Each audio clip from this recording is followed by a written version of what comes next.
وہ کیا سمجھتے ہیں کہ مکہ مدینے والے لوگ دیکھیں ان کے ساتھ کل کیا کریں گے.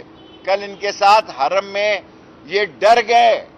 آج مغرب کے وقت جب یہاں پر مغرب کی اذان کے بعد روزہ کھلا اور جس طریقے سے یہ جو امپورٹڈ حکومت کے لوگ یہاں پر آئے تھے اور پاکستانی عوام نے جس طریقے سے ان کو بھاگنے پر یہاں پر مجبور کیا، یہ عمران خان کی فتح ہے کہ کل یہ خانہ کعبہ پہ جائیں گے، وہاں پر بھی ان کے خلاف نعرے بجیں گے اور لوگ ان کو لائک نہیں کرتے. لوگوں کا ایک ہی مطالبہ ہے کہ عمران خان کو دوبارہ دوتا ایک سیریس سے آنا چاہیے. یہ اور بھی گرفتاریاں ہوں گی، ظاہری بات ہے ہم بھی ہٹ لسٹ والے لوگ ہیں. تو میں نے ابھی اپنے ورکرز کو یہی کہہ رہا تھا، میں نے کہا آپ نے گھبرانا نہیں ہے، آپ نے بالکل حوصلے نہیں آنے کا. کسی کو پکڑ بھی لیتے ہیں، کوئی خان سے محبت ہے اور اس کی محبت میں ہم کر رہے ہیں یہ کچھ.